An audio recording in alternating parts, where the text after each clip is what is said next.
Welcome, beloved Sangha, to the Jewel Ornament of Liberation series, a commentary with the Venerable Khenpo Tenzin. We'll begin today in the Yellow Garchen Buddhist Institute Prayer Book, page 4 and 5, with opening prayers. Until awakening, I take refuge in the Buddha, the Dharma, and the Supreme Assembly. By the merit of generosity and the other perfections, may I attain Buddhahood for the benefit of all beings. Until awakening, I take refuge in the Buddha, the Dharma, and the Supreme Assembly. By the merit of generosity and the other perfections, may I attain Buddhahood for the benefit of all beings. Until awakening, I take refuge in the Buddha, the Dharma, and the Supreme Assembly. By the merit of generosity and the other perfections, may I attain Buddhahood for the benefit of all beings. May all mother sentient beings, limitless as space, have happiness and the causes of happiness. May they be free from suffering and the causes of suffering. May they not be separated from the happiness that is free from sorrow. May they rest in equanimity, free from attachment and aversion. May all mother sentient beings, limitless as space, have happiness and the causes of happiness. May they be free from suffering and the causes of suffering. May they not be separated from the happiness that is free from sorrow. May they rest in equanimity, free from attachment and aversion. May all mother sentient beings, limitless as space, have happiness and the causes of happiness. May they be free from suffering and the causes of suffering. May they not be separated from the happiness that is free from sorrow. May they rest in equanimity, free from attachment and aversion. Tangwe doje shaje son ron jinje mado doje bonjon ba sirje lombo tabra jibe ga shaje jarbe jardon go zar dorjen janje delo naro ta ma ba mala chuje gambo ba pa mo do ba jawan do gong ba kaju lamma namje da jo je danandan zira damje do lama labo la ye jiso zo la za yon den jam zo ngala wa Tindu dunjin rebegele zor da zor lo juzon ro wara zinje labdo zor chua lamdan ro wara zinje labdo zor lam chua se wara zinje labdo zor chua yi shi zon ja wara zinje labdo zor kange dinjin re war jong ga pa me ba che pa me ba ta me ba Wa me bandro me ba ta de do me donje me zhuba ne je je den ba zo ba san je ma nan je dan ba de la jan za do zhen qin za ba la ma je je ku zong do je sin lam ta da da ge ju lam be de da ge den ba da sun je je don la bo jan ro bra sun je la do zo Many touch the Dharma friends.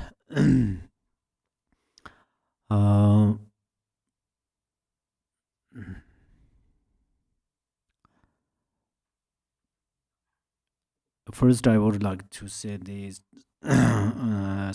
in the Amitabha Buddha's text or sadhana, it says, innate awareness is the form of Amitabha. Look at the mind that is free of subject-object duality. There's no other Amitabha than that. How wondrous is the truth body of self-knowing awareness. So, for instance, in this temple there are many tankas. Tankas means there are forms of yidam deities, peaceful yidam deities, wrathful yidam deities, semi-wrathful yidam deities. So whatever appears here is appear from our mind. So self-awareness.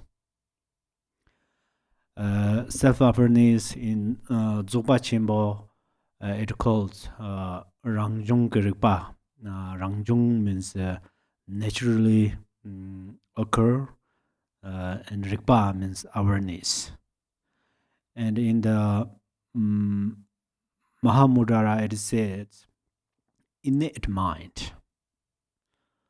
Then in the Madhyamaka, actually it says cessation.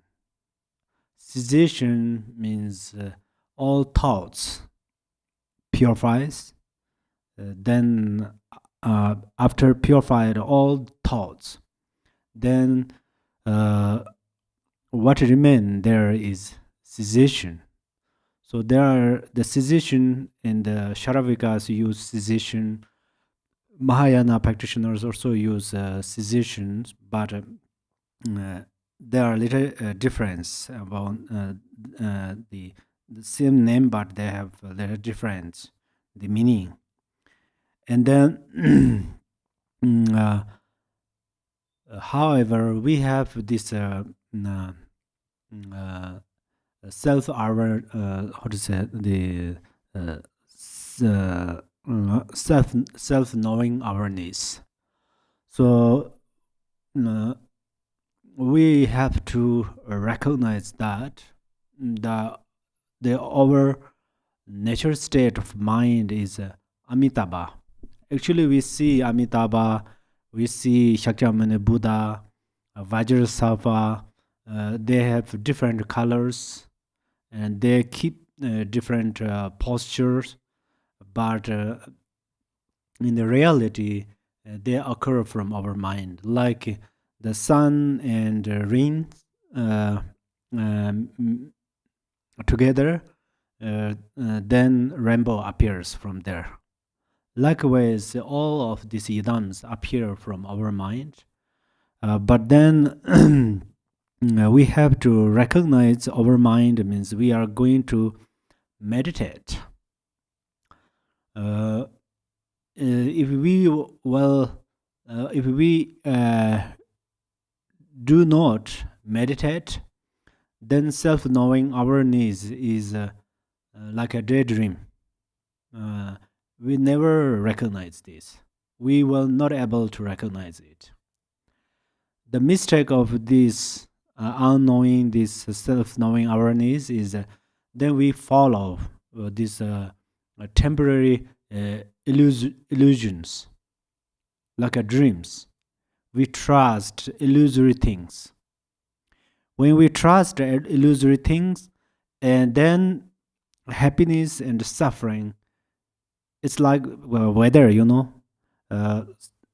the morning we are okay, our body is okay, mind is okay, feeling is okay, but afternoon change. Afternoon they change.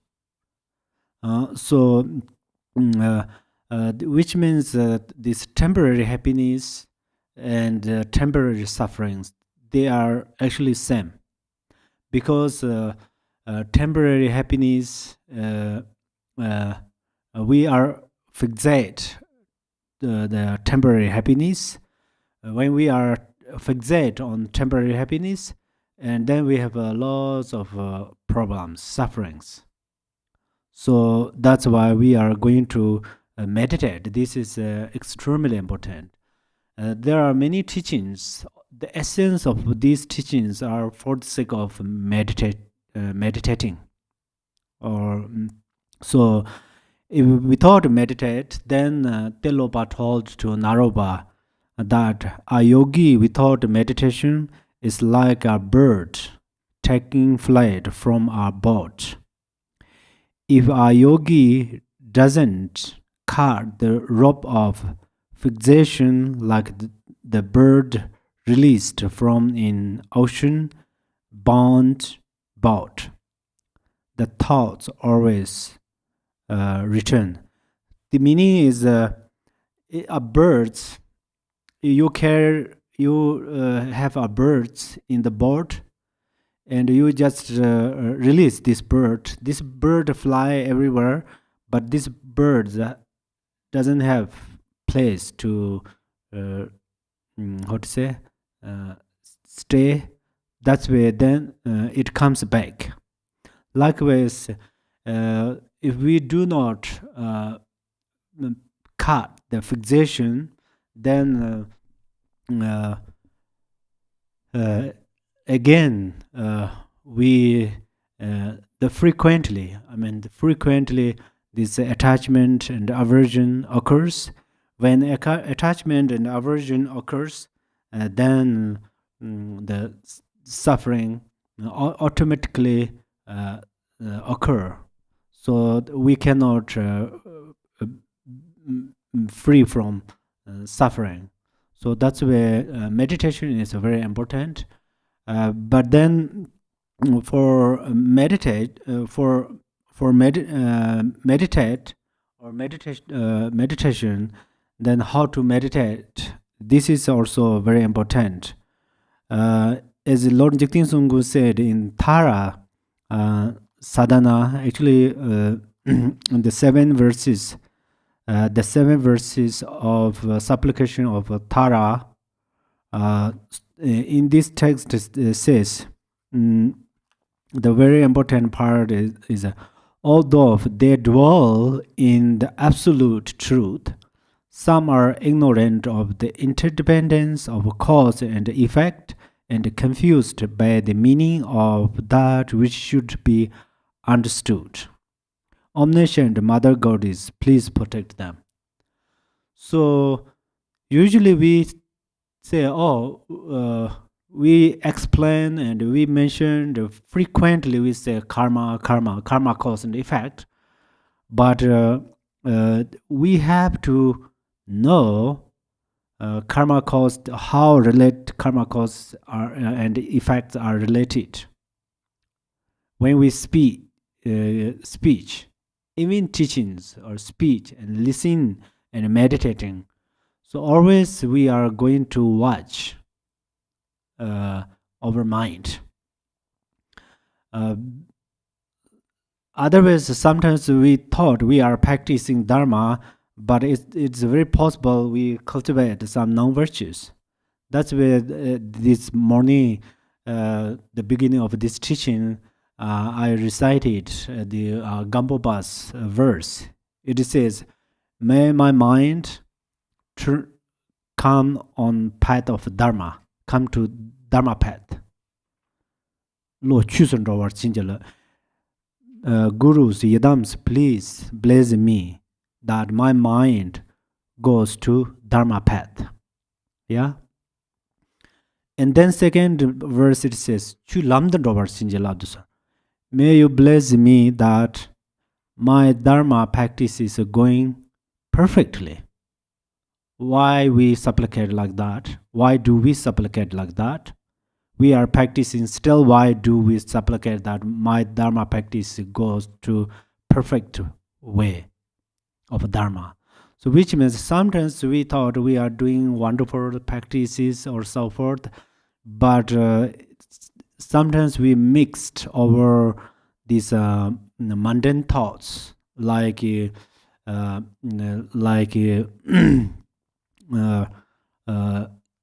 are many things. For example, the 5 afflictive emotions mixed with motivation, mixed our motivation, then our motivation is not pure, because the jealousy, self-pride, and then anger and other emotions mixed our motivation.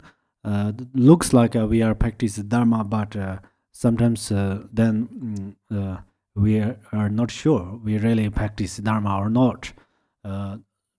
So that's why we try to practice Dharma purely. This is then the reason is it does not mean Buddha wants this or Yadams need this or Guru need that. So we are going to practice purely means we need some result.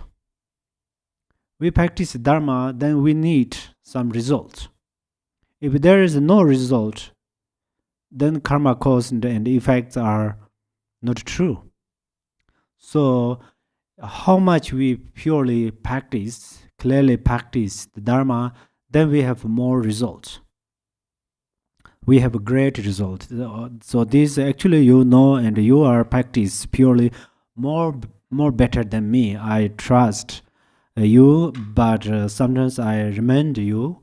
Uh, and it's not only for you, honestly, it's for myself too.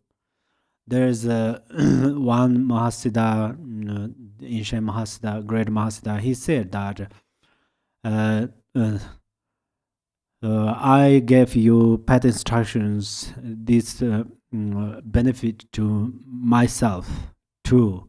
For example, in the night, middle of the night, I turn on my flash for you, but it helps me to walk, helps to me too.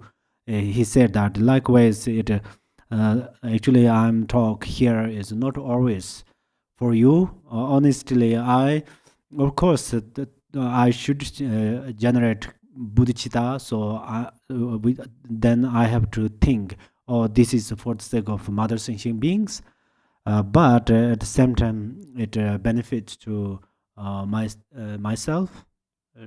So that's where you have no more problems about this, how to practice and those part, because you understand well. But sometimes I talk for about this for mutual benefit. And then today our teaching is this the perfection of generosity. So actually the six perfections, or the perfection, these are actually if bodhicitta practitioners must engage these six perfections, because they practice through these six perfections our bodhicitta. If before it isn't arise in our mind, then it helps us to arise bodhicitta in our mind. And if we arise bodhicitta in our mind, then it helps to increase.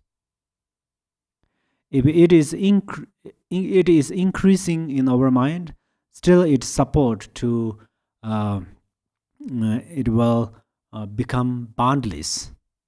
It will become boundless. That's where six perfections are very important. Then the six perfections, frequently you heard about these teachings, so actually it's okay, but there are special thing you should hear.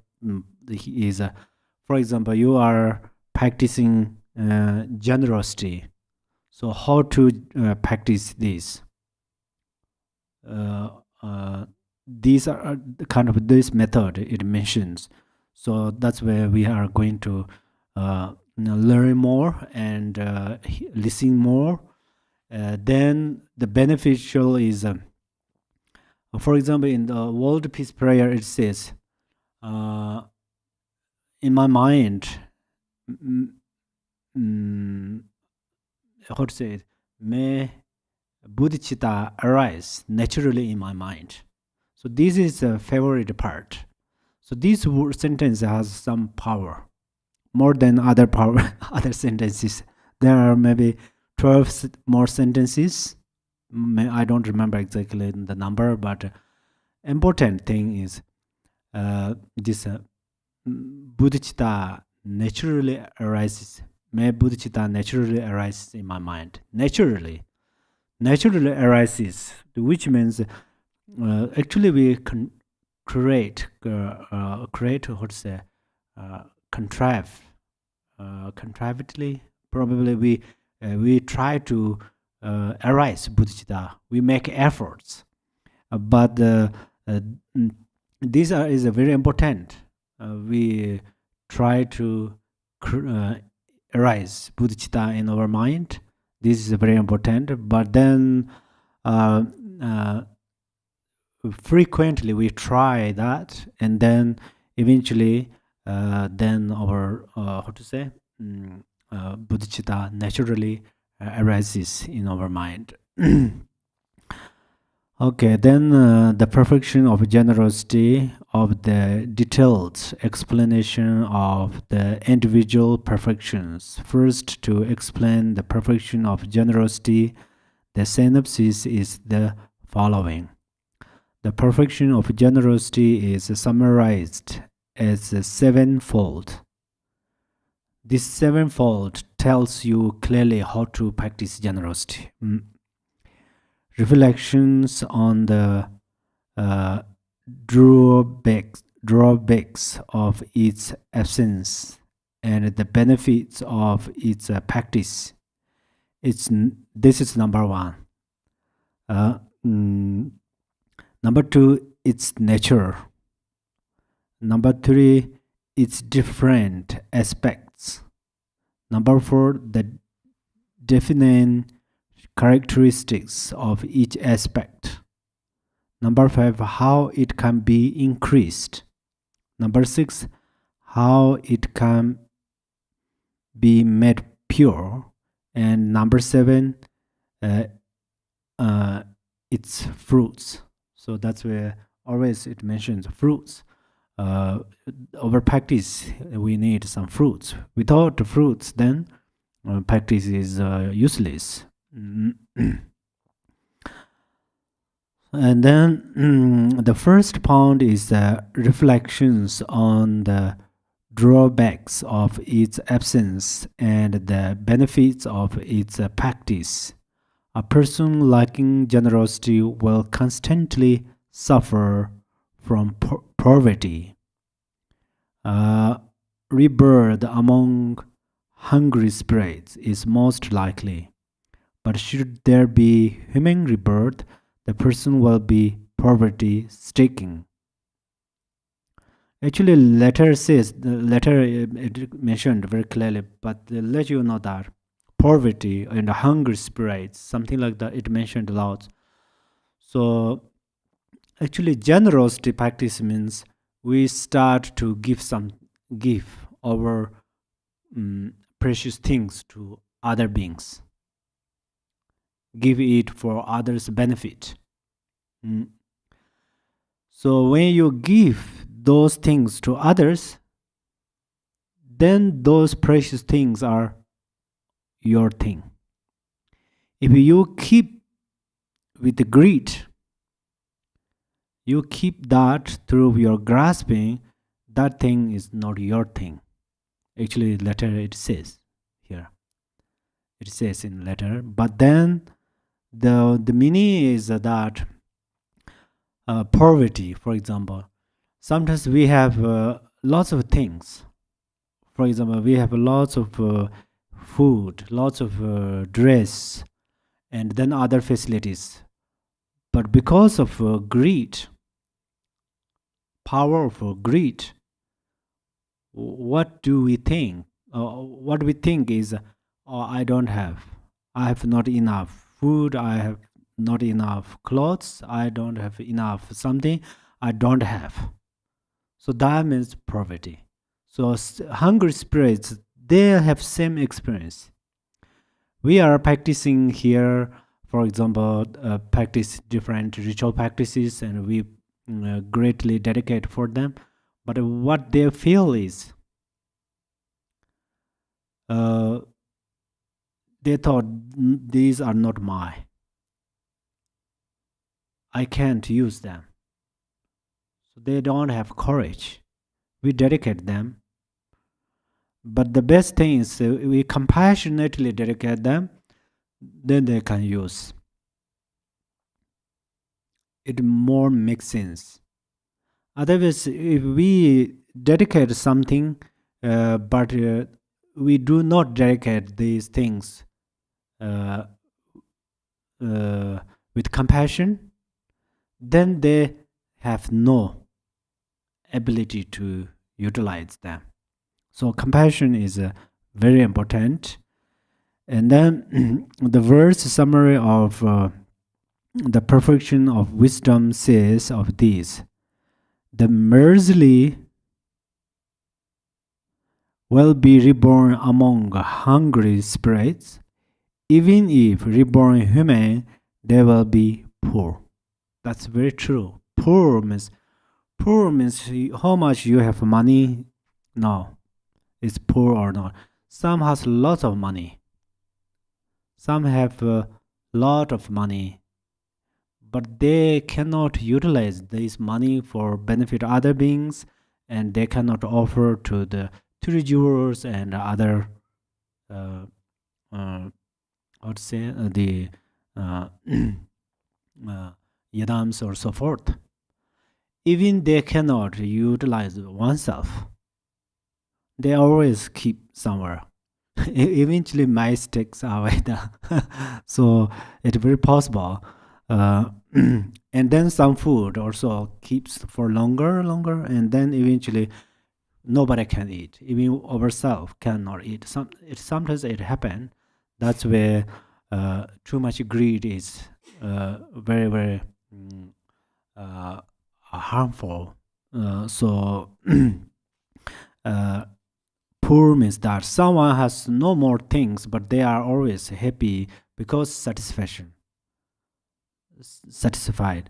But then it says some has lots of money or lots of uh, possessions, wonderful things, and it greatly benefit. It greatly benefit others and themselves. So this is the because of in the previous lives they practiced generosity. No matter in this life they are good people or bad people, this is the different. Karma never how to say never bitter you, never deceive you, which means in previous lives someone doing wonderfully about the uh, this generosity. So in this life, whether they are good people or bad people, they have a great wealth. So that means karma. So if some in previous lives they greatly practice generosity and so forth, and then patience and meditation and all other these perfections. That's why in this life they have wonderful things. Everything are perfection. Their things benefit to others and themselves. So that is also karma. And some they have no more things in this life uh, because in previous lives they did not practice well generosity, but whatever they have they are happy, satisfied, which means they practice very well uh, about satisfaction or contentment. I think contentment. Yeah. So that's why it's a uh, whatever we do in previous lives or a few years uh, uh, ago or a few days ago or few hours ago, what we do, what we did is very important because all the results occur later. Also, in the base of Vinaya, we find the following where a hungry spirit responds to the questions of what is it? Shorna. We who are reading with mercilessness, mercilessness, never practiced giving even the slightest. Thus, we are condemned to this hungry spirit state. So, hungry spirits, where is these beings? Where is these beings? Yeah, these beings. These beings are in our body. These beings are in the area of the downside of navel over navel. This is their mandala. So which means they the during the fire puja we burned some mantaras. Maybe you remember. So which means we try to purify the seed of hungry spirits. But the main thing is we are going to practice generosity. Then we will not reborn or rebirth in hungry spirits, Ram. Actually, their Ram is right now we say this is a human Ram, so which means many human beings being together. That area we call human Ram. And then many these hungry spirits, they being together, that area we call hungry ghosts, Ram. So their suffering, how much they have suffering through hungry, thirsty, cold, heat. It's almost their experience is almost close, hell realm, because they are hungry so much, even in their stomach burned fires, and they are thirsty. It's the extensively. So that's why they have lots of suffering. Then right now we practice generosity well. Then we don't want to engage the hungry ghost Ram. So that's where we try to purify the Ram of hungry ghost. So we just look down that, oh, hungry ghost Ram is not good Ram. Only we think like that, it does not benefit. It cannot release us. But we practice generosity, and then we will not rebirth the Ram.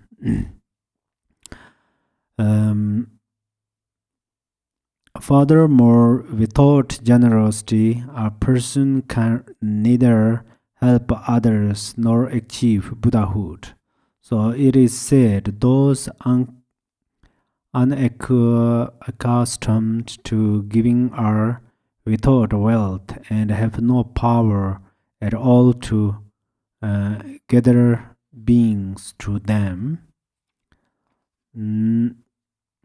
So what need is there even to consider their chance of reaching enlightenment? The opposite of this is the generous people will be happy due to having plentiful possessions throughout all their existence. The verse summary of the perfection of wisdom says, Bodhisattva generosity severs the possibilities of rebirth as a hungry spirit. It will abolish poverty and destroy all afflictions. Giving will bring limitless and tremendous wealth. The letter to a friend tells us, practice generosity correctly. There is no better friend for the next life.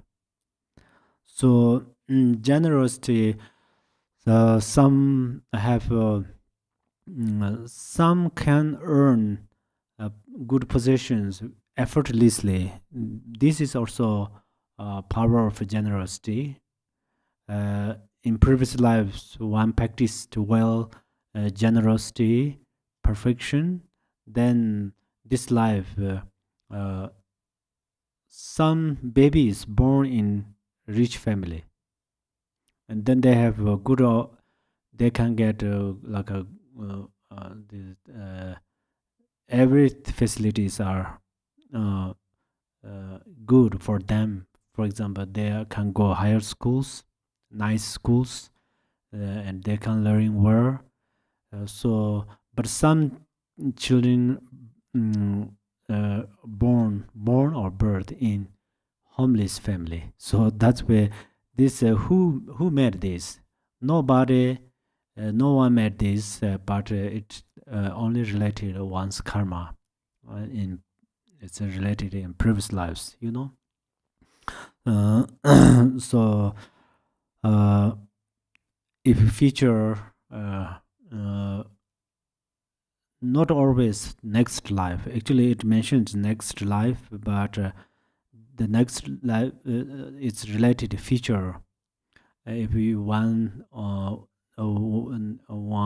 to keep some positions, and then practice generosity is important. Further, in entering the middle way, it says, everyone manifestly wishes for happy. Human happiness cannot be attained without resource. And because the enlightened one know that wealth comes through generosity, the sage means Buddha, the sage taught the practice of generosity first. Especially these lay practitioners, Buddha particularly gave this instruction to the lay practitioners. Actually, this is in the Madhyamaka, Tsindakirti's Madhyamaka also called it this. So it's same thing. The among the 6 perfections, the generosity is number 1. And then sometimes you don't have a particular thing to give others, but rejoice. And then in the Sukhavati, Amitabha's Pure Land prayer, it says, when you give somebody practice generosity, and you rejoice, you practice rejoice, and then same merit, you receive the same merit. Generosity also brings the ability to help others. Those drawn to someone through generosity can then be established in sublime dharma. So it is said, it is through generosity that suffering beings are brought to full maturity. Furthermore, being generous makes it easier to achieve enlightenment. The Bodhisattva collection says, enlightenment is not hard to find for those who have been generous. So generous has many things. Sometimes you give material things. Sometimes you can give your speech, nice speech. I frequently say that actually Dharma practice and this in the daily mundane activities, the good actions are same, very same.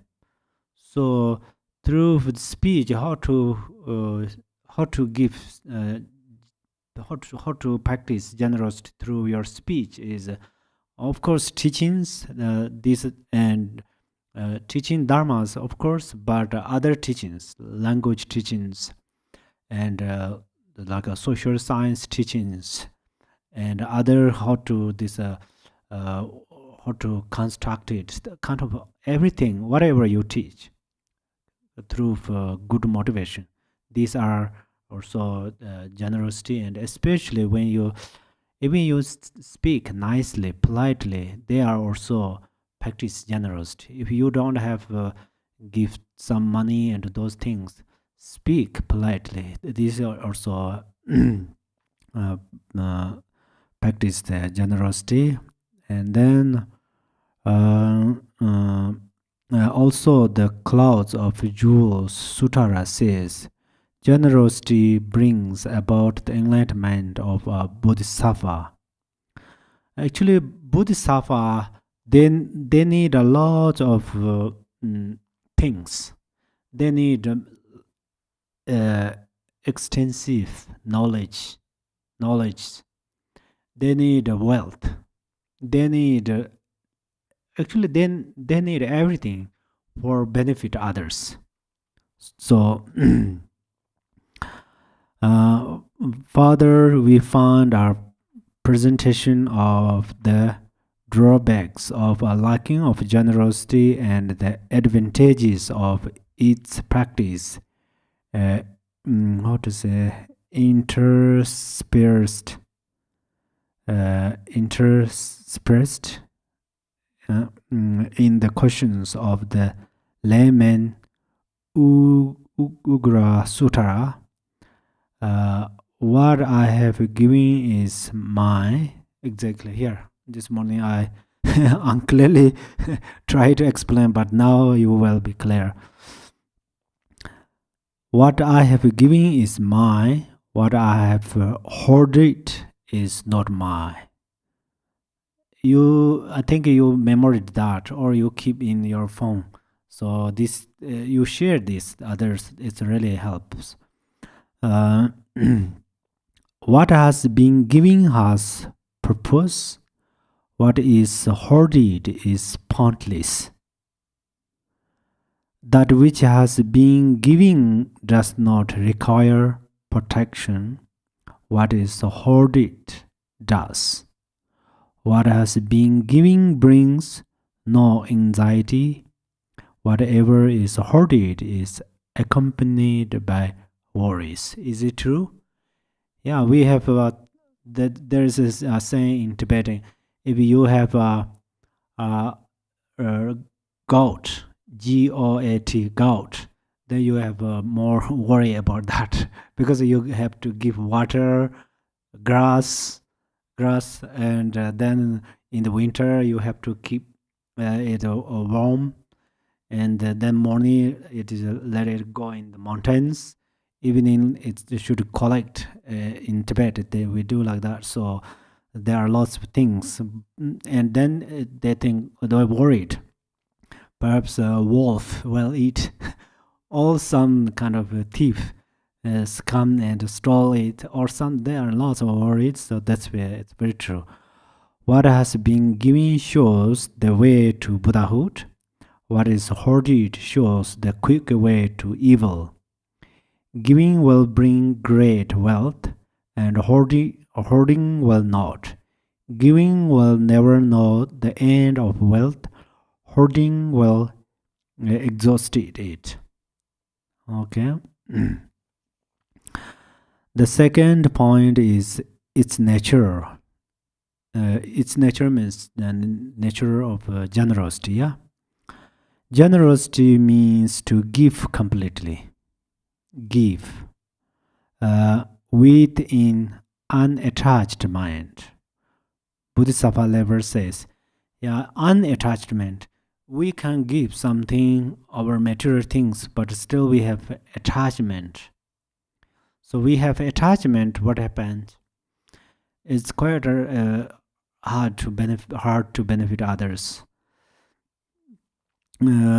Sometimes we have strong attachment. If I have strong attachment, this book, then after I died, then in the Pardo, still I attached this book. So my mind is remain here. So that's where somebody who used this book, I dislike it. That's where it's a problem. So I can't liberate from there. So what is the essence of generosity? Bodhisattva levels says, what is the essence of generosity? It is to give what is appropriate to be given on the base of being motivated by material states that arise together with non-attachment. It greatly benefits when you give something, and then you remember, oh, I am going to give this through non-attachment, and then you don't have grasping with that thing. So your grasping reduced. This is a method to reduce our grasping. The third point concerns its different aspects. There are three: giving material necessities, giving freedom from fear, and giving the Dharma. Of these, material generosity strengthens others' physical existence. Giving freedom from fear strengthens the quality of others' lives. And giving the Dharma strengthens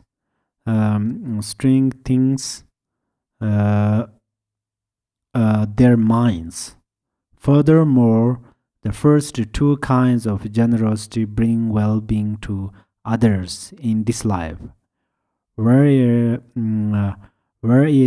the gift of Dharma brings well-being for both this and future lives. The fourth point develops the essential characteristics of each aspect.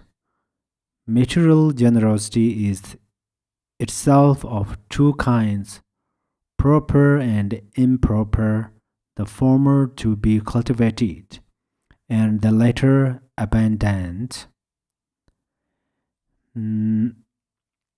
Improper material giving is discussed in terms of four aspects: improper motivation, inappropriate propriety gifts, inappropriate receiver, and in improper way of giving.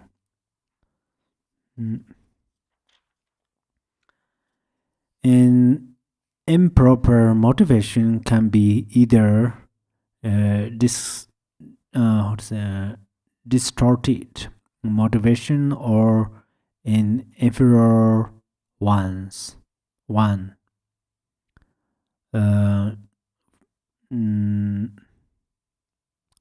Actually, it's if you have an enemy, for example, then you don't like this enemy, then you give some poisonous to harm there. This is this is in improper material thing and improper motivation both. Actually, it mentioned clearly, so I think it's okay. I will read. Giving out of a distorted motivation is giving in order to harm others, to gain fame. Or if I give this and I will become well known or something like that, then at that time it's good to give, but then the result is not pure, or because of competition, or they give like that, so I am going to give. If they give wonderful things, if I will not give, then people say something to me, and then through this motivation we give something. This is also impropriety gift. But if you don't give or give like this way, is actually sometimes give like this way is better than don't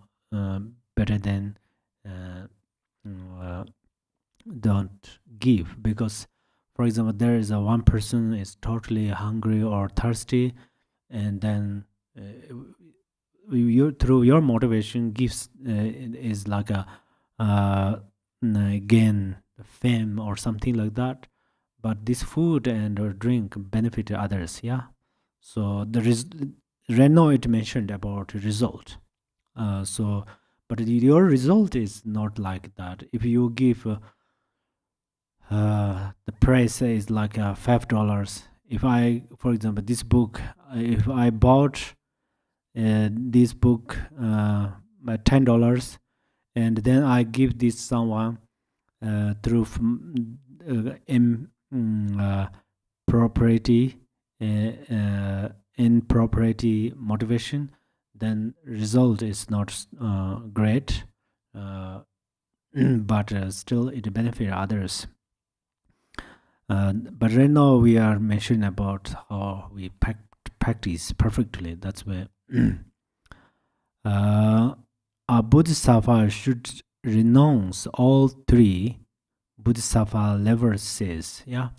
Bodhisattva should not give in order that others be killed, tried, punished, imprisoned, or banished. So Bodhisattva, since we have Bodhisattva's vow, then we become Bodhisattva. But the Bodhisattva has different layers. So some has a higher layer. They possess higher qualities. That means their practice is wonderful. Some has not like that. So otherwise, since we have Bodhisattva's vow, then we are Bodhisattva. Especially whenever we generate bodhicitta, at that moment we are Bodhisattva. And Bodhisattva should not give in order to compete with others. Giving through inferior motivation means practicing generosity through fear of poverty in future lives or through hoping for it to be the cause of future human or divine rebirth and future wealth. Bodhisattvas should not have these two types of motivation. Yeah. So this is quite difficult actually, but right now it mentioned about the Bodhisattva, great Bodhisattvas, how do they practice. Otherwise, actually, when we practice something, practice generosity, we have some hope that this result may I rebirth pure land or like a divine rebirth or so forth. Yeah, we have, but the best way is we don't make hope like that. It says Bodhisattva should not give through fear of poverty. Bodhisattva should not give in order to gain the backing of Indra or universal monarch or Shirva. Bodhisattva levels discuss other kinds of improper giving as well. To summarize, inappropriate giving that need to be abandoned involves giving of fire, poison. So actually, actually, this letter says so poisons. If poisons benefit others, then we can give it. For example, peacock. They can eat poisons. So they eat poisons. For that reason, they have a beat for feathers. Actually, we say that, yeah.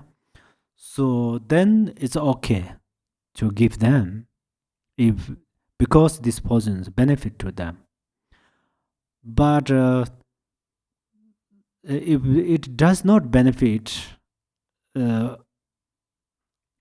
other beings, then the thing is precious thing, then we don't want to give it. So this is actually the page number 309. Here it says clearly, I will quote for you. The precious garland says, should poison benefit someone, then poison should be given. If it is not beneficial to the person, even the best food should not be given.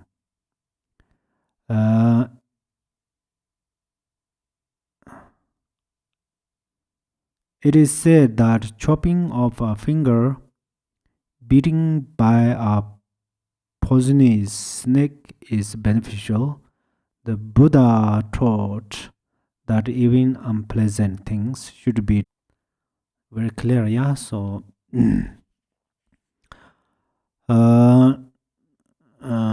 however, even this is not cause of harm others, then we can act, or we can practice. If we practice harms to others, then we will not. But harm, and this we have to think, this life and future. For example, I'm teaching here, teaching Dharma. Some listeners are getting tired. Oh, they are getting tired. That's why I'm going to stop to teach. This is foolish. So this is not wisdom. So we have to think further. Teaching is how much benefit. But the important thing is which part of teaching want to the student. This is very important. Otherwise, whatever I know here, just teach. This is doesn't benefit the student, for example. Otherwise, all teachings always benefit all beings.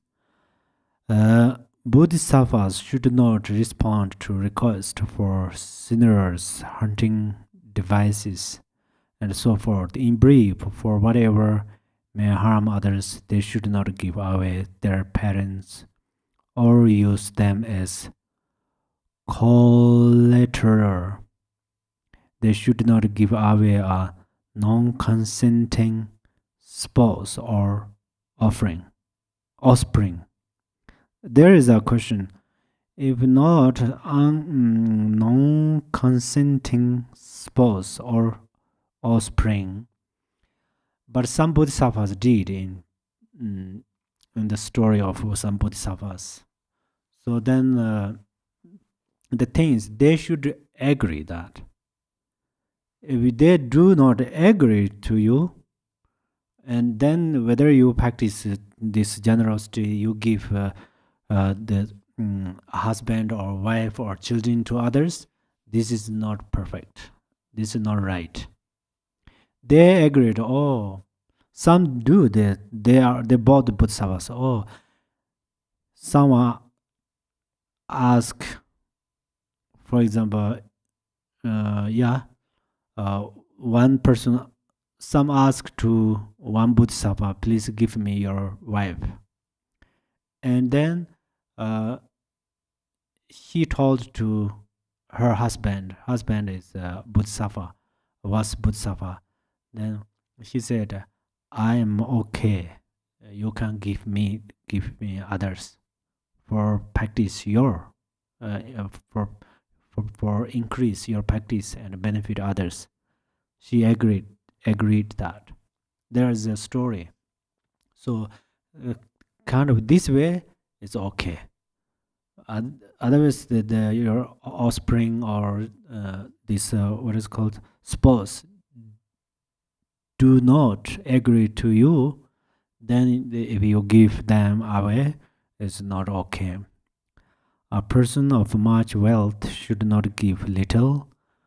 Communal wealth should not be misused as charity.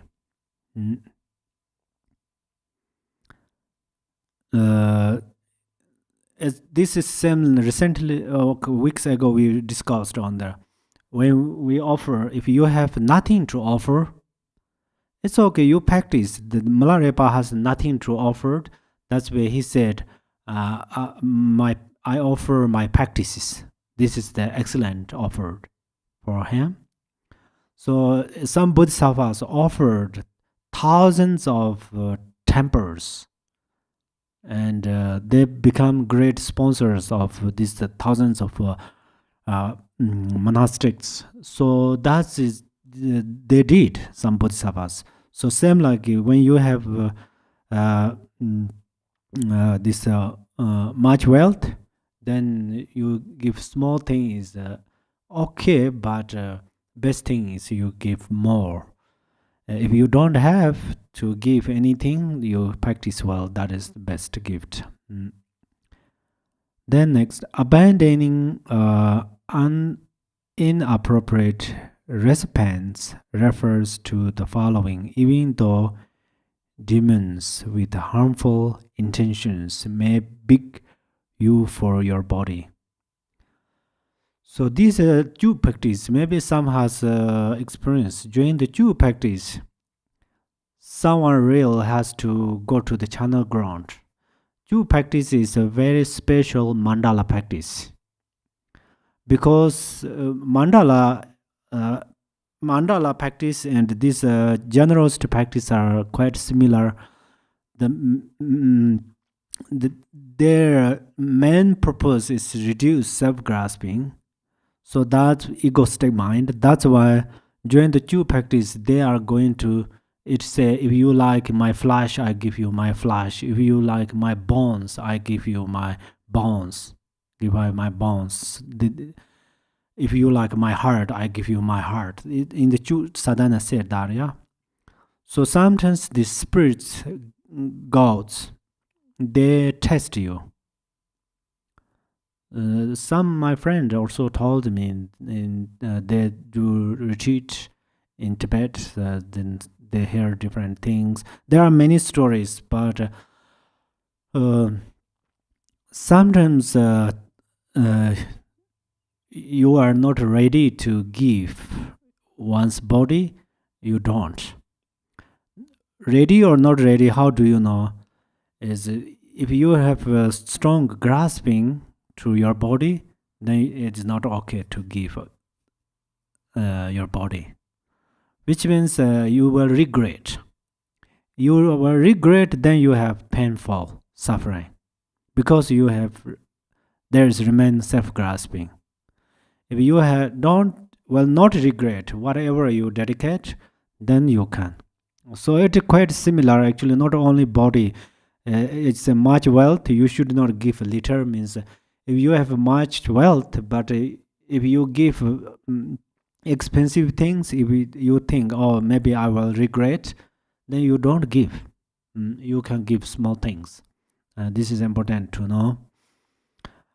You should give neither it nor parts of it to them. Okay. Neither should you give your body to those who are under the sway of demons, or to those who are mad or temporarily drenched. Their need is not real. See, they are irresponsible. And so that's where here, irresponsible. Some demons, ghosts, they try to harm to you. That's where you are practice, you are meditate very well.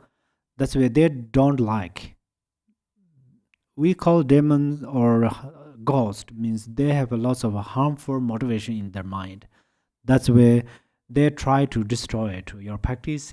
So then they ask your body and something, and you undoubtedly you give them away, that it is an obstacle of your practice. So that's and their words are for the most part nonsense. It is not generous to give food and drink to those who are well seated. Thank you. This is great generosity. Otherwise, I can't make sense for you. Abandoning in improper manner of giving means that it is not a correct generosity to give. No, another hard thing.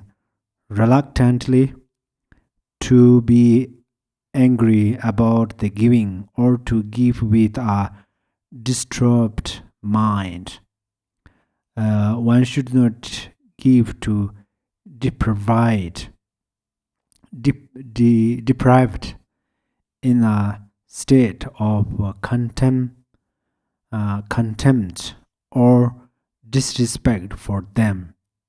Neither should one hearten, threaten, or dread the person begging. How important. So when you give, practice generosity nicely, respectfully, politely, kindly, then they are happy and it benefit greatly. Yeah, then benefit means they mind happy, and then they happily you utilize whatever you give. Then your merit will increase. As for the practice of a proper material giving, first there are 3 points: the objects, the recipient, and the manner of giving. The first in turn is explained in terms of inner and outer objects. The inner ones are body related. For example, the questions of Narayana Sutra says, if it is beneficial to give and if a person's attitude is pure, a hand can be given if a hand is required, a leg if a leg is required, an eye if an eye is required, flesh if that is what is needed, the blood if that is required. Right now, some generals, their blood, and these are amazing, yeah. Nowadays, many people they give their blood, kidneys. They are really amazing. Bodhicitta practitioner. Those bodhisattvas on the beginner's stage who have not yet realized the mental state of equalizing and exchanging of self and others may give their body in its entirety, not through separating it into bits and pieces. The guide to the Bodhisattva way of life says of this: without a pure mind of compassion, do not give away your body. That would be give up the base for achieving very great goals in this life and the next. Yeah. Understand, yeah, they are very easy but important. The outer objects are food, drink, and whatever else nourishes. Streets, children, sports, and so forth that have been acquired in a way that accords with Dharma. The questions of Narayana Sutra says, we are outer objects. It is the likes of wealth, grain, silver, gold, jewelry, ornaments, horse, elephants, sons, daughters. Yeah. Then cars, motorcycles, mobile phones. These are not in this book, but it depends the century. These days, people may don't ask you to elephant. Even they ask, we don't have this. So, but sometimes these spirits, gods, they test you that you really purifies your self-grasping or not, and they come to you and ask your if you have wife, they ask your wife. If you have husband, they ask your husband. So then this is the one way. Another way is the maras come to ask you them. So that's where is a Kunchen Lungchenpa said that for purifies misunderstand, we are going to listen, reflect, meditating. So one should know when you particularly practice alone, any kind of experiences coming. So you have to know this. Then lay bodhisattvas are permitted to give away whatever inner or outer gifts they possess. The ornament of Mahayana Sutra says, there is nothing that a bodhisattva would not give to others. By it is his body, wealth, and so on. Yeah. Ordained bodhisattvas are allowed to give everything except their three dharma robes. In Guide to the Bodhisattva Way of Life, we read, one should give everything except the three dharma robes. So three dharma robes, actually these days you see this yellow one. It has three different kind of yellow. So these are don't allow to give others. I don't think you want these names. Then this is if you would like to know names, Chugu, Lagu, Namjar. So there are three robes. This is because giving away these three robes could undermine your work for the benefit of beings. As for the recipient, there are 4 types. 1, those particularly designated by their qualities, gurus, the three jewels, and so forth. Actually, three jewels, we offer to the three jewels, we offer our body to the Sangha, so we do prostration. We offer speech, the Dharma, so we recite mantras. We offer mind to Buddha, that's where we meditate. This is how we should offer to three jewels. But our guru is essence of three roots. Three roots are Buddha, the guru, Guru Dharmakaya or Vajradhara. In this Mahamudara system, we call Vajradhara. In Zopa Chimbo, Kundazambo.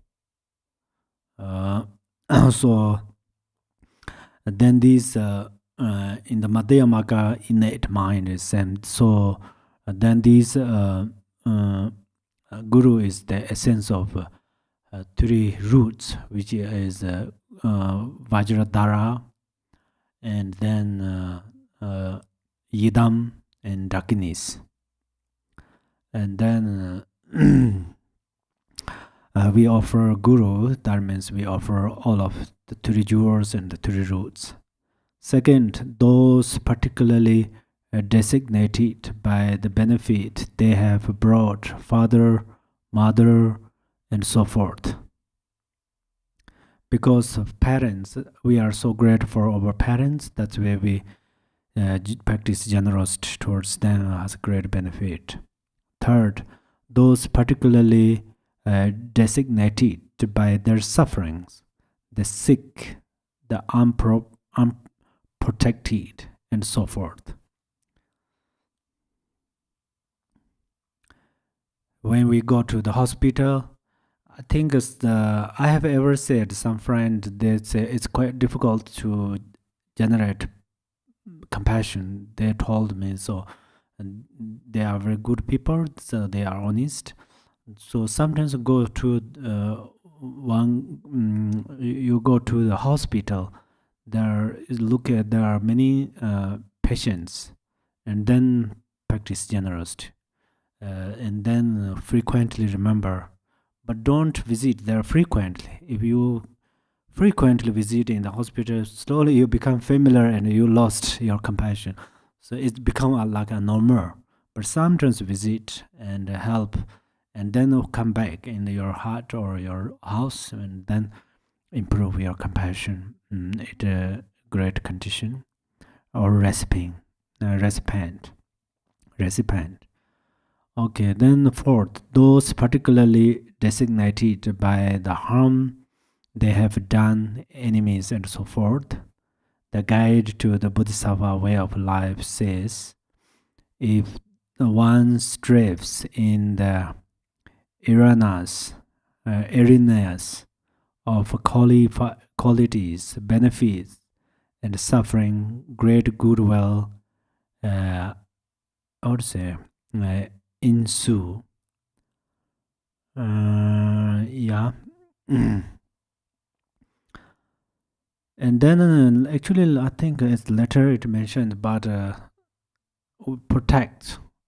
We have a great chance that when we are walking on the ground, we see some bugs. You will not step over their body, but you understand the next person come accidentally, they step on their body and they will die. If you think like that, remove them on the towards safety place. This is a very good longevity practice.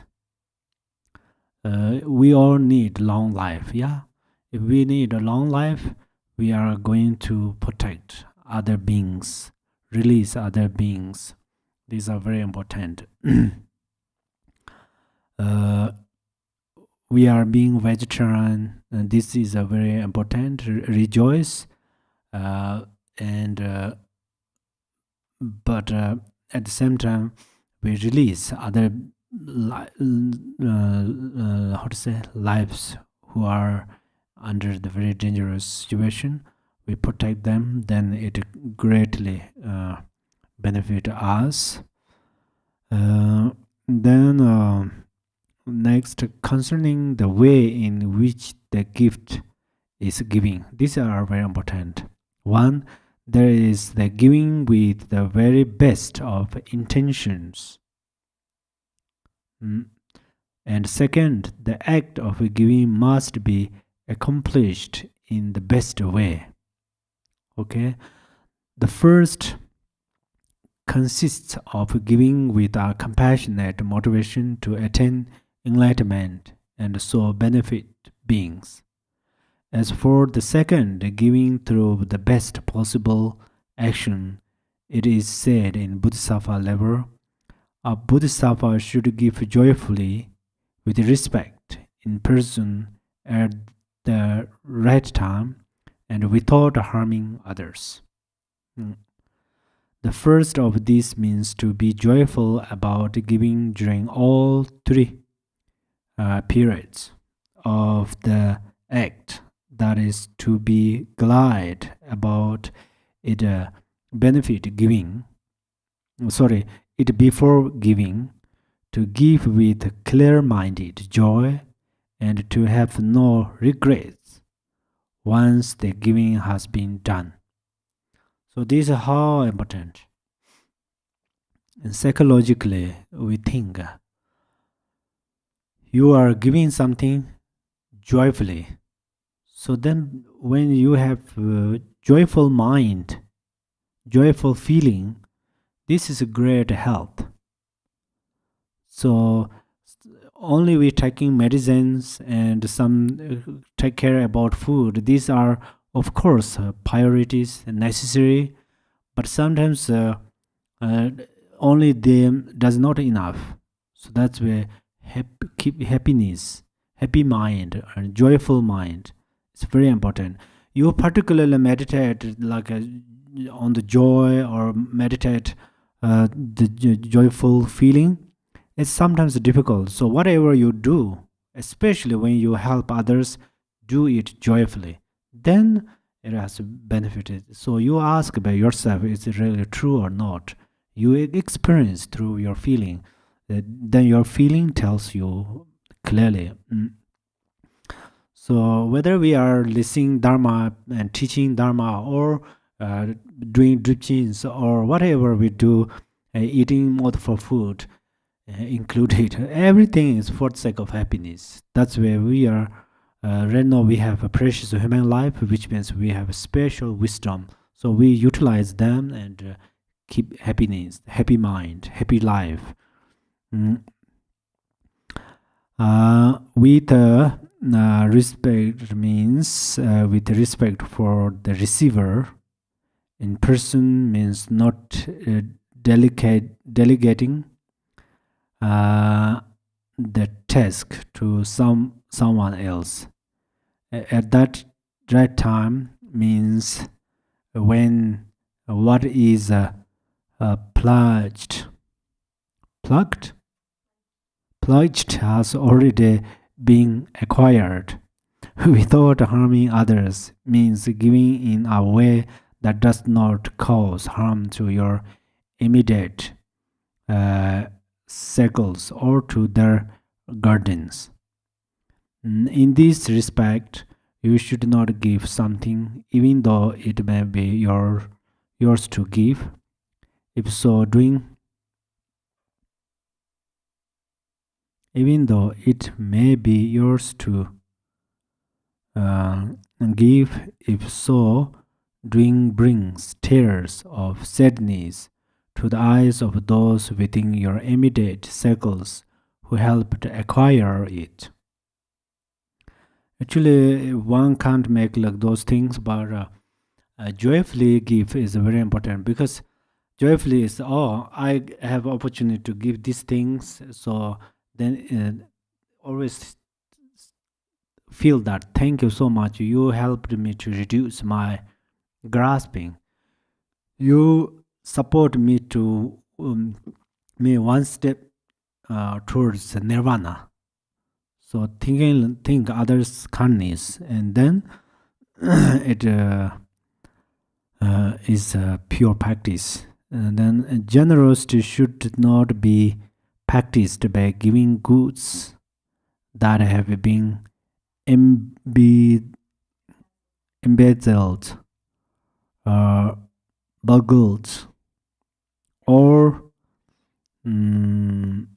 misappropriated. The compendium of a higher knowledge says, giving again and again, give without bias, and give in order to fulfill wish most perfectly.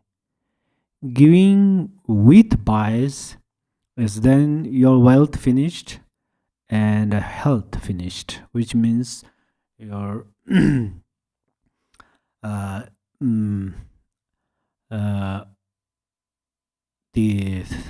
because your wealth finished because you give away that, your health also finished means then attachment aversion is a cause of illness, phlegm and wind disease or bile disease.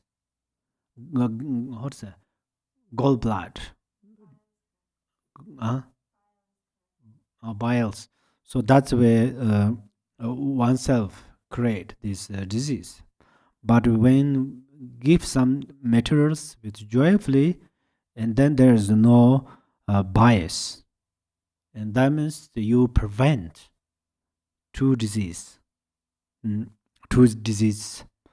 It's in this quotation, giving again and again is the particular quality of the donor who should practice generosity repeatedly.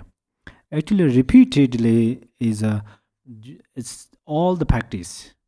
When we memorize something, we are going to memorize repeatedly.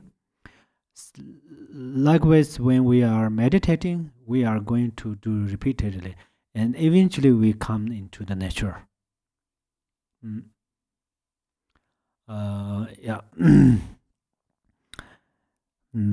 Giving without bias is the particular quality related to the receiver and means giving impartially.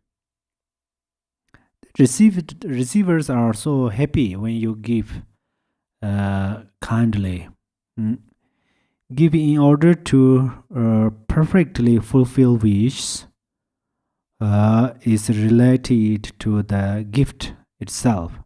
It means giving what corresponds most closely to the expectations of the receiver. This concludes the session on material generosity. Giving freedom from fear refers to giving protection to those who are afraid of robbers, thieves, beasts of prey, illness, water, and so forth. Yeah, the so forth, there are lots. Yeah, in the so forth, there are lots. Bodhisattva level says the gift of fearlessness should be known as the provision of a complete protection from lions, tigers, crocodiles, kings. These days we don't have that much robbers, water, and other fire and other elements. So one thing, when you protect ants, so when you remove this carefully, like mindfully or mindfulness, it's very important. Otherwise, you try to protect this one bug and pick up and throw away, then it makes scared them. They are scared. If they are scared, then your benefiting is not perfect. So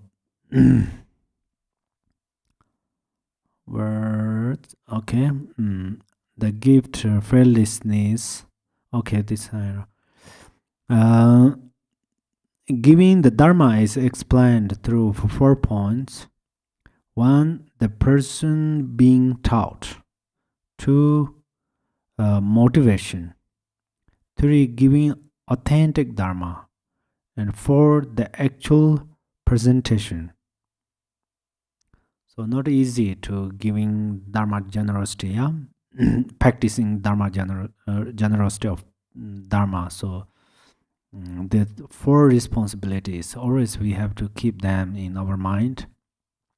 The first of these means explain the Buddhist teaching to those who wish to hear it and who have respect both for it and for the person expounding it.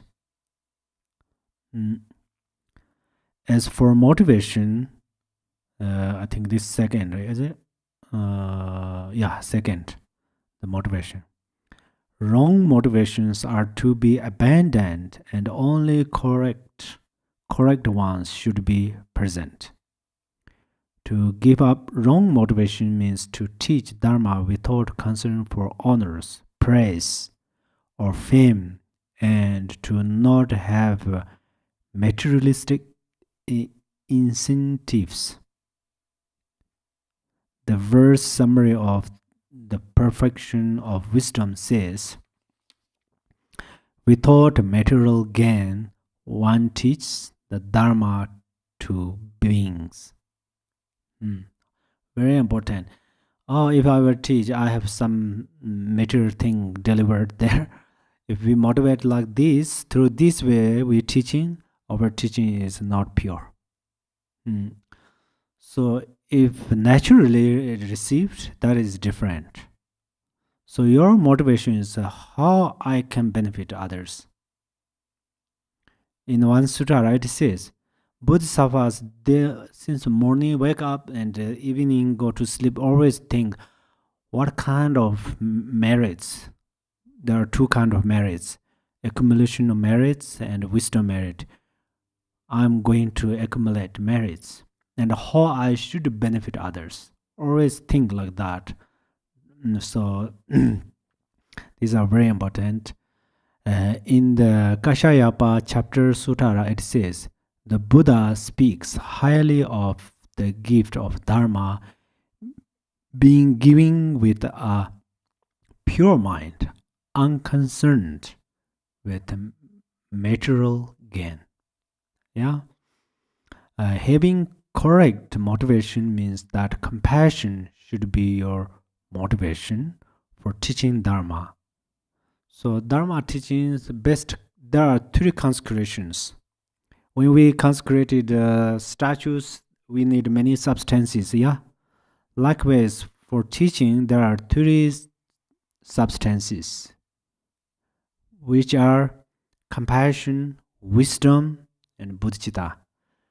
During the teaching, we must gain these three things, at least the beginning of teaching. Best thing is the beginning, middle, actual teaching, and then after thought, still have to keep this motivation. But at least the beginning of this teaching, we must need this, especially because compassion and bodhicitta. Compassion, we have compassion means how we liberate mother beings from suffering, and bodhicitta means how we can benefit, how improve their realizations, experiences, and so forth. And wisdom means how make sense. These the three are very important. Then giving authentic Dharma means teaching unerringly, the unmistaken meaning of the sutras and other texts. Bodhisattva level says, giving the Dharma means to teach the unerring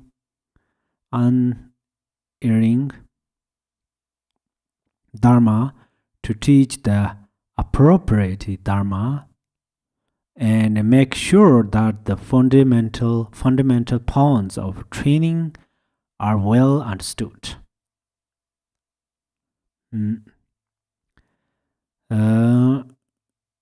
As for the actual manner in which the Dharma is taught, when someone requests Dharma instruction, it is not fitting to explain things there and then.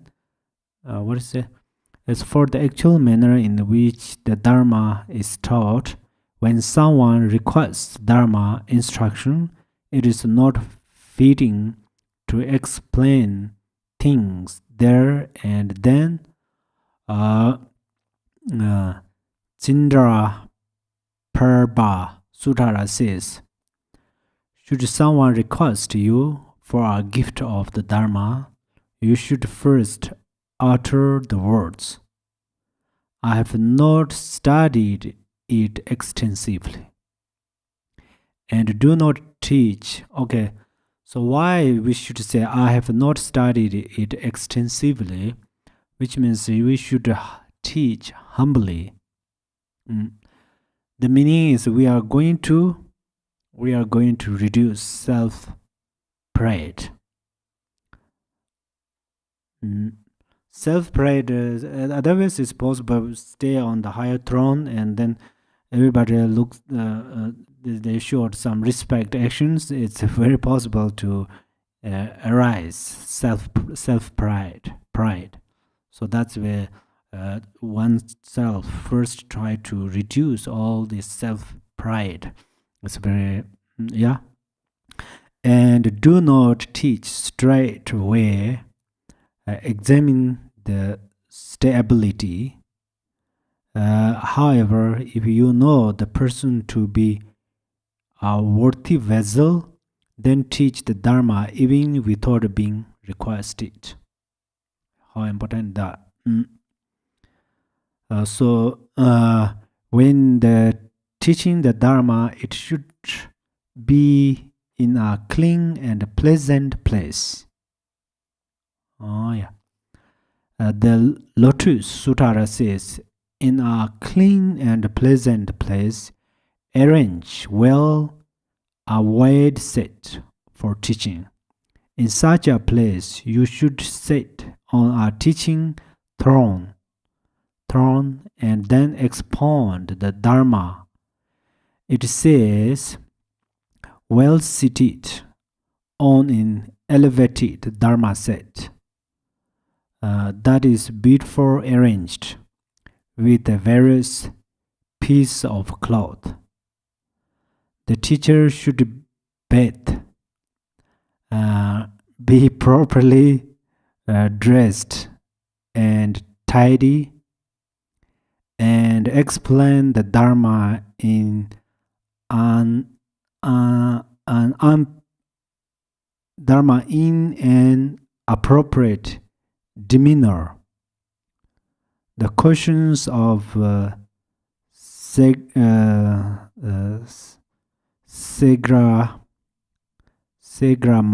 Sutara says, one who teaches Dharma should be tidy and behave in a proper fashion. He should have bathed and be necessarily attired. When everyone has assembled and taken their seats and the person teaching is on the Dharma set, the latter should recite the following mantra that overcomes the power of harmful influences, Mara, so that their hindering power cannot obstruct the teaching. The questions of Segra Marti Sutara says. Okay.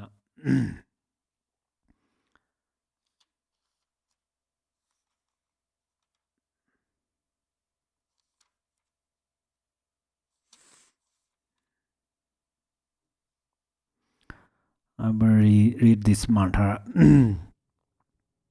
Is there a way? Okay. Tayata Shame Shame Wate Shamata Shate Angre Mangre Maratzite Karote Kaire Tinzovate Oloyana Bashudana Bashuda Nirmale Malapanaye Kukure Kaka Garse Garsene Om Maka Param Maka Amaka Shamatana Sawangaha Bindan Nani Nagarta Sarva Savapara Power Sarvapara Power Nadana Bimukta Marapasha Sata Buddha Buddha Mudra Anungatita Savamare Putzare Tapare Shude Bengensinder Sawamara Karmane. Yeah. Sigaramati, if someone recite the words of this mantra beforehand, no demons or negative force within a radius of 100 legs will be able to come and harm the teaching. Even where they are managed to come, they would be unable to create an obstacle. Thereafter, the Dharma words should be explained clearly, articulately, and in just the right amount. This concludes explanation of Dharma generosity. So here mentioned about the bathing, properly dressed, tidy. These are in the Last week we recited the Shakyamuni Buddha's sadhana inside us. When we praise to Shakyamuni Buddha, we mentioned him, everything, every qualities.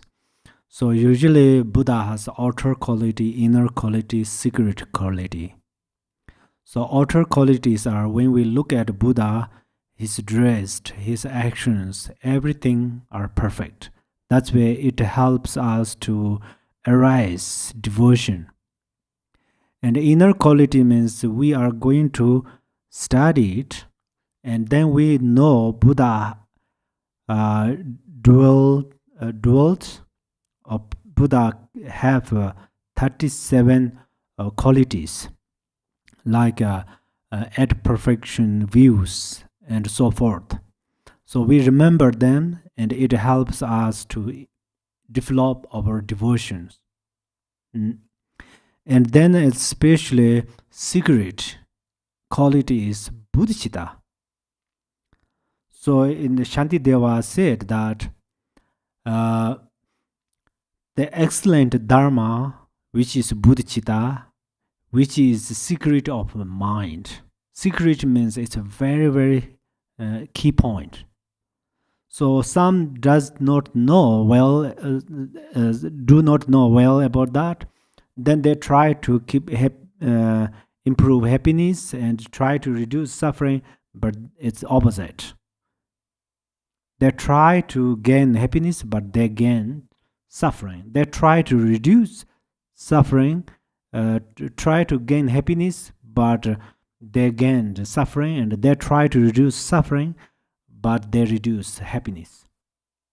So that is because we don't know that secret point of mind.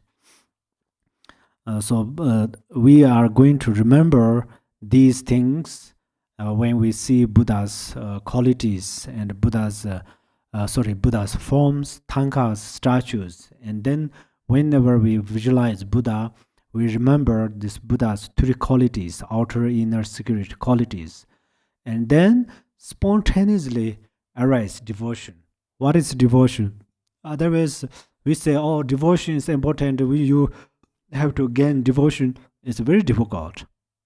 So if you remember Buddha's qualities, then whenever we focus Buddha's pictures or Buddha's tanka or Buddha's statues, we are not judgy outside of this, how expensive, or this made by gold, or this is expensive.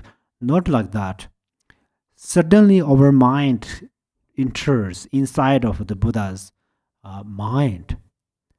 And then at that time, devotion means actually when we arise devotion towards Buddha, at that time Buddha's mind and our mind become same, because at that time we have, it's kind of very light, of course, we are very, very pleasant, no suffering.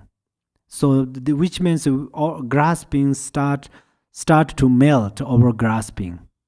Like if there is a piece of butter you put on the hot stone, then what happened is it start to melt around over there. Likewise, whenever devotion arises in our mind, then our grasping start to melt. So this is a very important one. Then some like gurus and Buddhas are indivisible. So Buddhas, right now we can see Buddha's tankas in pictures, but the real Buddha is our guru. So then the real our guru is our mind. Then the real our mind is Silibahong. Then real Silibahong is Dharmakaya. That's all. The 5 point, this conclude explanation of Dharma generosity. The 5 point is how generosity can be increased. Okay, there are ways of transforming even a small amount of above 3 types of generosity into something much greater. In a Bodhisattva collection, it says, Shariputtara, skillful Bodhisattva, transform a little generosity into a lot. The power of pristine awareness elevates it. The power of wisdom expands. it, and the power of dedication makes it immeasurable. Actually, Shariputara and Mongolputara, which many says they are how to say Sharivikas. They are not Bodhisattva, great Bodhisattvas, but it says Shariputara, skillful Bodhisattva. So I think, but actually, this many people don't have misunderstand. Sometimes we thought we judge, or some has a great realization is higher, some don't have. It's quite hard we judge, because Buddha called Shariputara skillful Bodhisattva. The power of, let me see.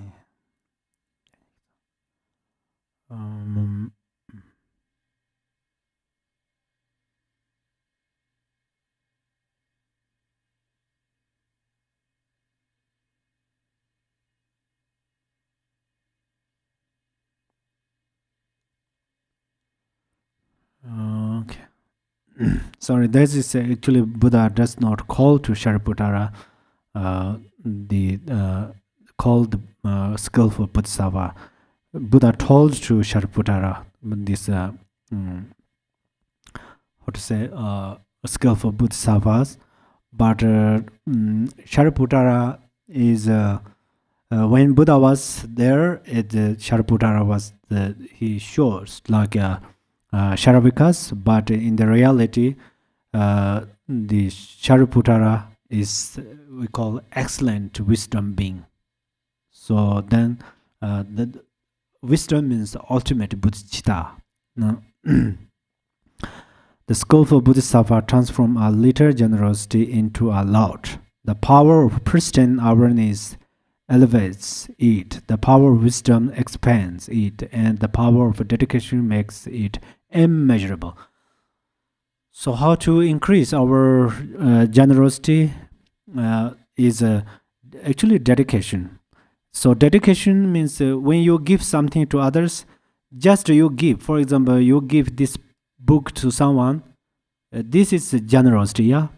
But if you are going to increase its merit, then you motivate that may it benefit greatly for you, not only just to give. So this is a priority. The power of pristine pure. The power of pristine awareness elevates it, signifies awareness of the utter purity of the three spheres, so of the act of giving. The power of wisdom expand it, means that deep understanding is applied in order to give rise to a vast amount of merit, as follows. 1. At the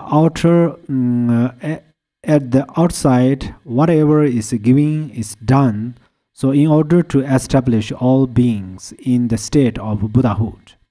During the giving, there is no attachment to the gift itself. This is second. During the giving, there is no attachment to the gift itself.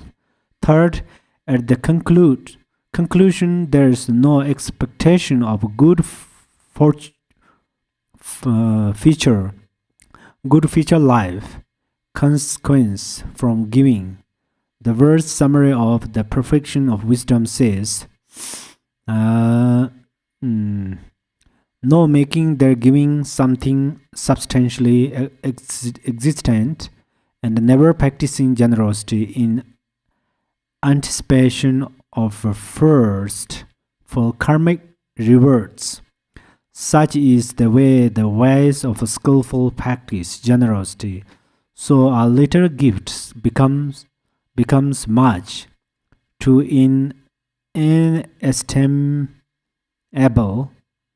inestimable extent. So it's like actually we we give some small things to someone, but it's combines with the bodhicitta and also compassion and wisdom, and then this merit never ending. This merit also quickly appear to us, and then other kind of emotions cannot break this merit, cannot destroy. Otherwise, in the Shantideva said, the thousands of eons you practice, a single angry emotion destroy everything. Yeah. So if your practices are related, you practice with compassion, with bodhicitta and wisdom, then this merit never ending. And even you attain the Dharmakaya, still you have this merit, the power of merit. That's where then you can radiate Dharmakaya, Sambhogakaya and Nimanakaya and Bodhisattva, great Bodhisattvas. And through this way you can benefit all beings. I think, yeah, today we will stop here. The generosity part. Then I read quite a lot. The reason is frequently we hear about these teachings, and then especially I think I don't want to too much explain here, because if you listen carefully, it explains very well, and it's quoted great sutara verses, very suitable verses, and then especially the what Buddha practiced when he was Bodhisattva, and then what greatly accomplished great merits. So it does not mention these stories, but it mentioned all of these teachings, and then it mentioned how to practice, how to generous practice. So we all engaged the practice of generosity, because, for example, we practice only Tara Sadhana, for example, we have a dedication part. Yeah, this is generosity. And then we do this offering bowls, that is also part of the practicing generosity. And then generosity mandala, and practicing of generosity, practicing of mandala, practicing of this everything are same. So then generosity, it does not mean always people give to people something, give to people. We can give to the all being, we can benefit all beings. So then now we are pretty clear how to practice generosity. Yeah. And then let us dedicate our merit for benefit all beings. Chancho sem jo ren je ma je ba na je je ba nyam ba me ba ya go ne gon de be wa jo. May bodhicitta, the precious and supreme mind, arise in whom it has not yet arisen. Where it has arisen, may it not decline, but ever increase higher and higher. Thank you so much for listening. Thank you again, and may you have a long life and a happy life, and have a wonderful Dharma practice time, and may you greatly benefit all beings. Thank you.